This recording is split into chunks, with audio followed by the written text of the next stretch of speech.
Welcome to Won't You Be My Gamer. Today on the show we are talking about whether it's okay to eat invasive species.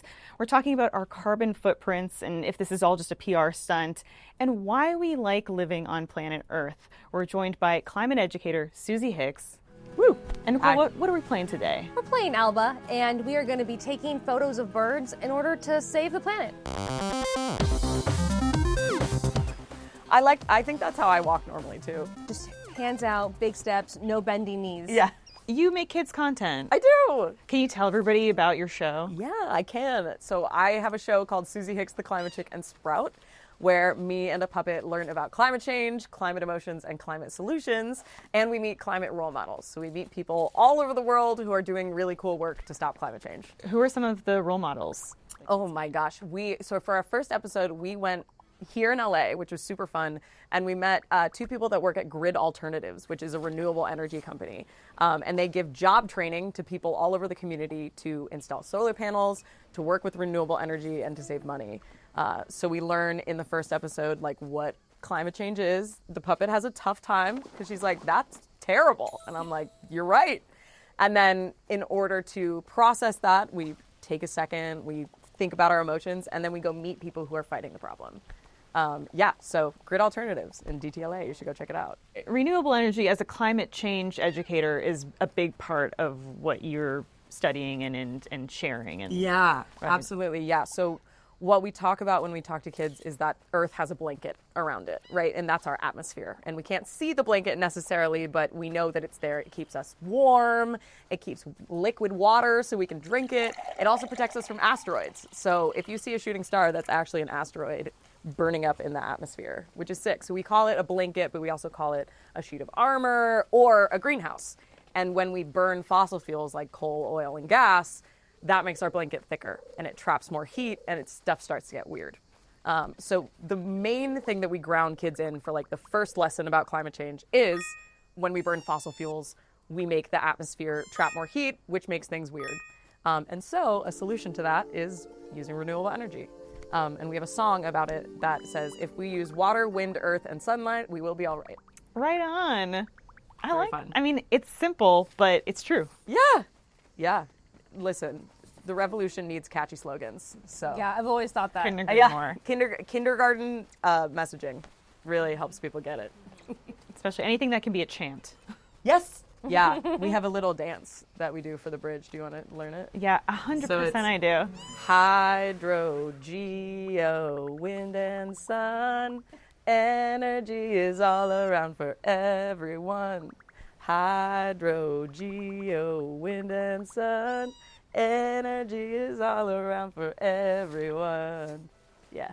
I guess it's okay. Yeah. No, that's Sorry, amazing. That's incredible. My hair behind my ears again. That- Wait, there's a dolphin. That's incredible. That's incredible. That is a bop. Thank And, you. Thank I you. need to go listen to that. It's very And, fun. I'll be driving in the car with my husband, and he'll be like, "What's that?" And I'll be like, "Just the newest jam." Just as it's dropped from Susie Hicks, the Climate Chick and You Sprout. haven't heard Wind and Geo? It's called Bright Future. Oh, you haven't heard Bright Future? Wait, you just Okay. left the dolphin. I did. But I'm going to go ask adults to help me. And this person that's said, great. and she just said, I'll live stream that.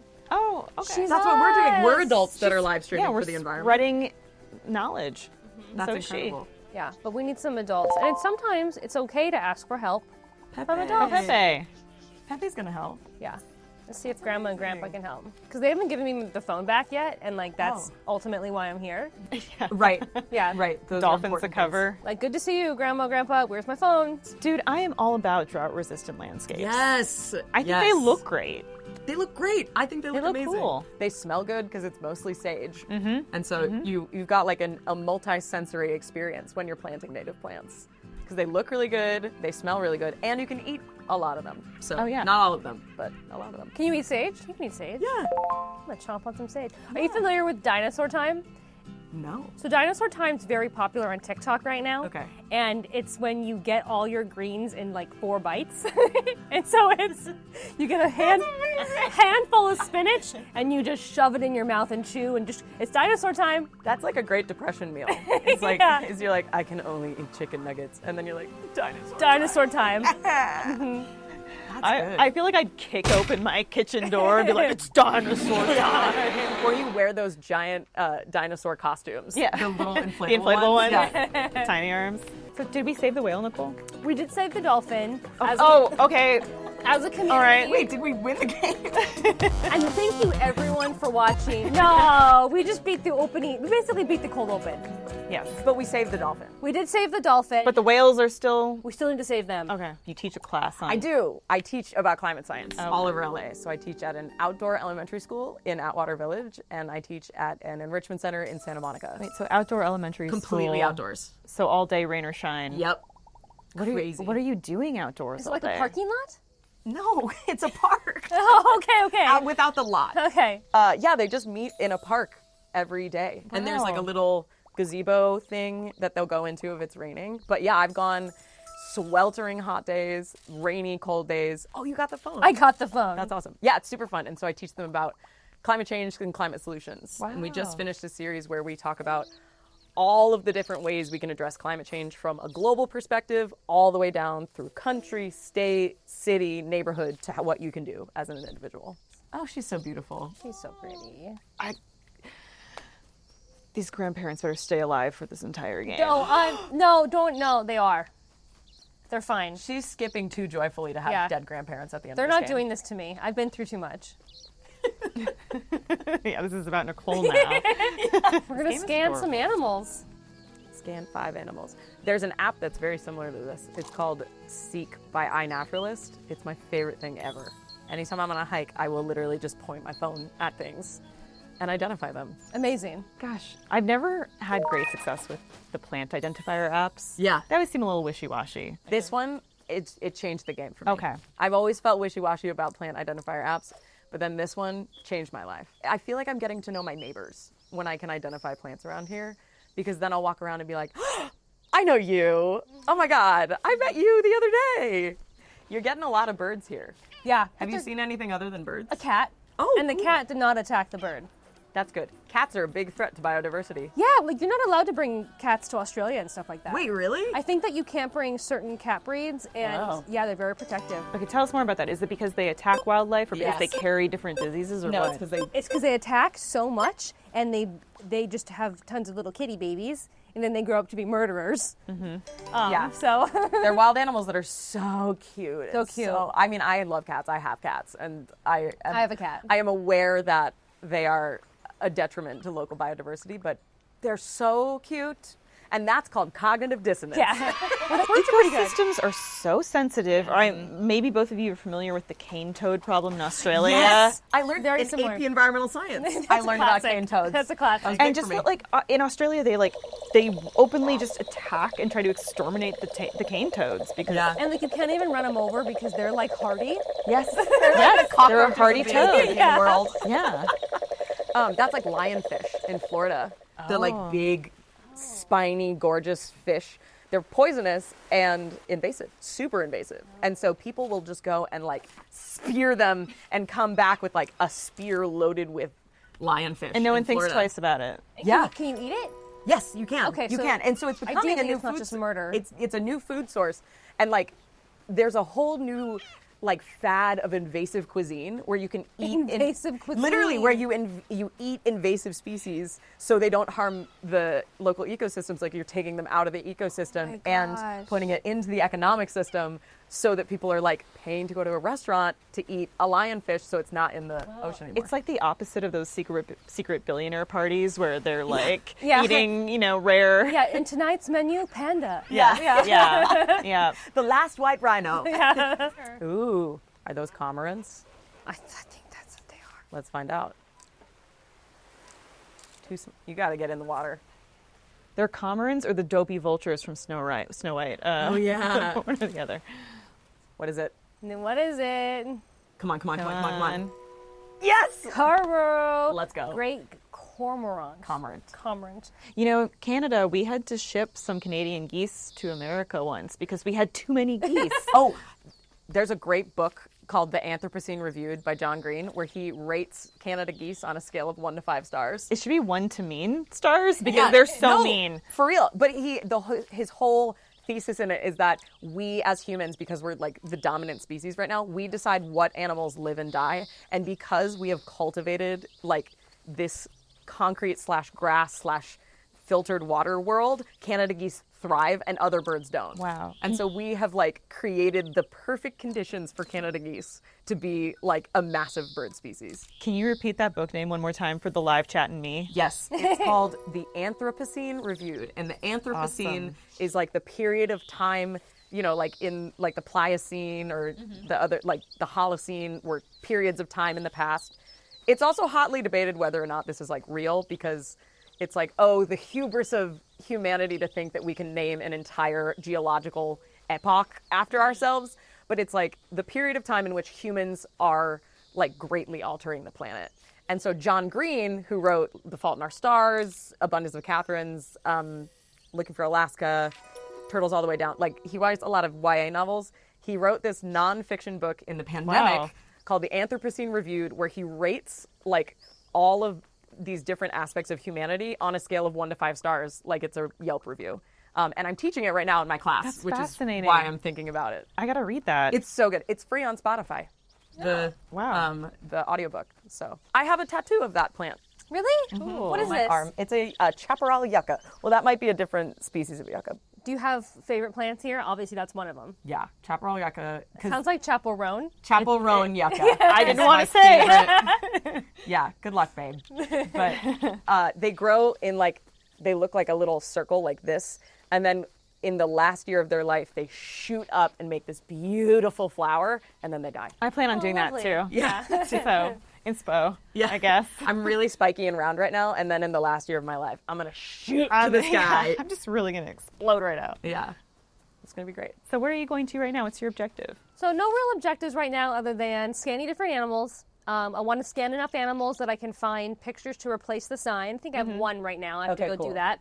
And then as we explore, we'll find the mayor. Now, spoiler alert, I kind of already told you what the mayor's going to announce. He's going to announce big building. Come on, mayor. Big building's happening. The mayor's a bit of an antagonist. Right. What are they giving the mayor? Cash is my assumption. Big money. Yeah, big money. The only thing scarier tough. than big Big building. quiche. Oh, that's a quail. Look at this guy. We'll name him Dan, he's because you have to name a quail Dan, right? Yeah. That's for our older viewers. Dan No, Quail. not into the bush. Not into the bush. It's like I'm trying to move slowly. Great question here from Tim That's a Overton. partridge. The term carbon footprint was created by the Ogilvy PR group, hired by BP. How can we deprogram sorry. big oil rhetoric? That's a That's crazy. hard question. Is his name Tim? Tim, yes. Tim? Great question. I like you a lot, Tim. Yeah, and that, I think, speaking from someone that works with kids, like the immediate thing that people think about teaching kids is they're like, oh, you're going to teach them their carbon footprint. And that's what I grew up learning. Right? You grow up and you're like, oh my God, I'm so terrible. Yes. And my philosophy is like, kids just got here. Yeah. They are new. None of this is their fault. No, they just got, and they're like, oh my God. The amount of time I spent feeling bad about myself as a preteen and teen because I like drank water and like used plastic sometimes. It's not helpful because I tried to be intensely puritanical about my consumption up until my mid-20s.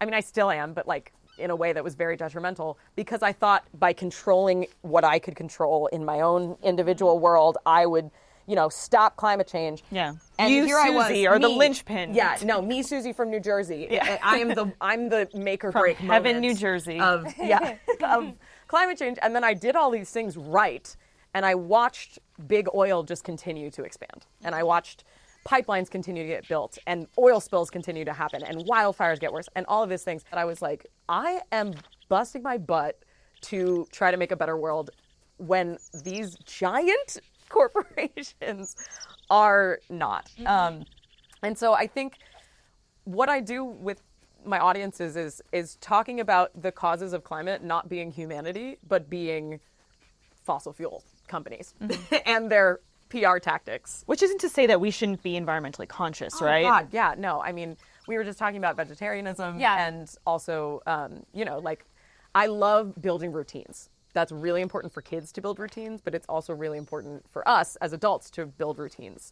And the earlier you build a routine, the more likely it is to stick. So, I started composting It's a mindset. couple of years ago. Yeah, and it just becomes so easy. Like now I have a bag in my freezer for veggie broth, and I have a bag in my freezer for compost. And like that's just, I don't even think about it now, and I just do that. But there's a collective conversation that we should be having about the fact that most of the things that are happening to the planet that are wrong are being caused by big companies and organizations. Big build.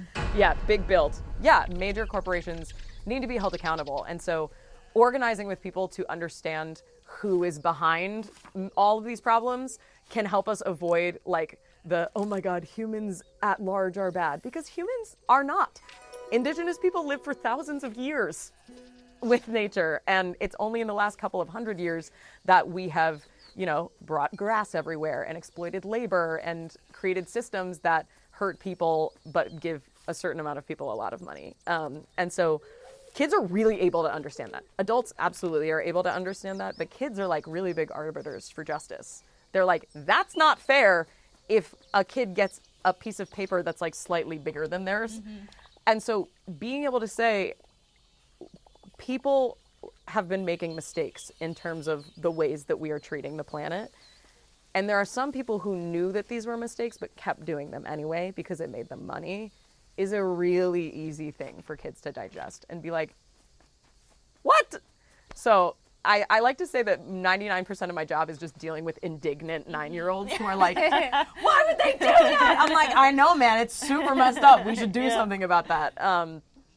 So I think placing the blame on these very powerful institutions is scary, but it's necessary. Just want to point out a very important narrative point here in the game, because we're right now we're speculating that maybe the mayor will help restore the nature preserve. Like, we are way off from what you're saying is going to happen. So tough.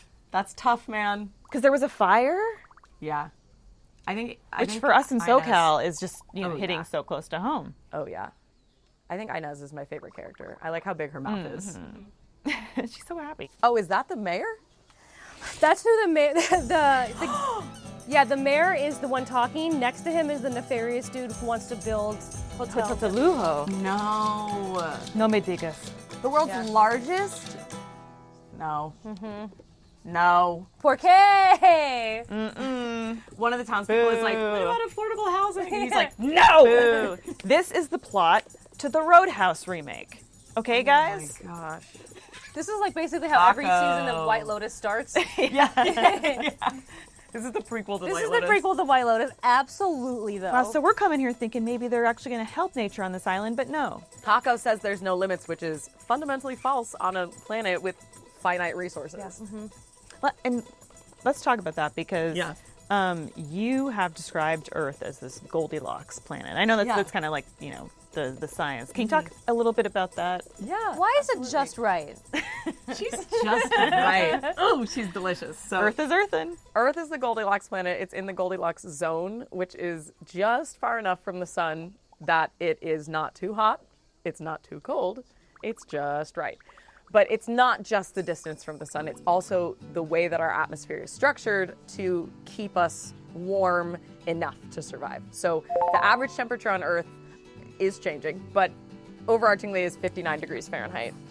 And so because of that, we can have liquid water, which is necessary for plants to grow, which is necessary for us to have in our water bottles.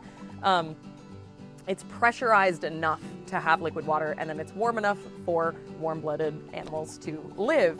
And so it's, a very special, perfect balance in this universe. And, we found other evidence of Goldilocks planets, but we haven't found anywhere else like Earth. And so the thing that I like to ground everything is like, what a miracle that we're here at all. How cool is it that we get to sit and breathe air in this studio and play a video game that simulates the planet that we're on? Yeah. Like, how, All that's of the, so cool. the right factors collided at the right Yeah. time, the right way. Yeah. this Existing is planet. my favorite thing to do. Yeah. I love it. I always, I had a professor in grad school who said, I love living on Earth because all my friends are here. Yeah. Like, that's me too. Beautiful. I love, and whenever I do assemblies with kids, I'll be like, tell me something you like about living on Earth. And they'll be like, trees. And I'm like, well, I like Jersey Mike's subs. That's why I like living on Earth. There's no Jersey Mike's in space. So, yeah, I mean, how cool is it that millions of years of evolution went into the fact that these trees are growing outside right there, and that there are clouds, and that it snows, and then that's not harmful. You know what I mean? To live on a planet where gentle, frozen water falls from the sky and creates little magical blankets of white. Thanks so much for playing with us, Susie. Yeah. How can people find out more about you and your work? Absolutely. You can find us at SusieHicksTheClimateChick.com. You can find us on anywhere on the internet. You can find us on Instagram at Susie Hicks Climate Chick. You can find us on YouTube, where our show is, at Susie and Sprout. And you can find me on TikTok at The Climate Chick. And if you want to find us, you can head to pbssocal.org/gamer. Yeah, we appreciate your donations. We appreciate you viewing every week. And just in general, we appreciate you. We do. As we appreciate the Earth and the creatures within it. We'll do. see. Yes. Did you say we'll see? Yeah. Oh my God. Wow.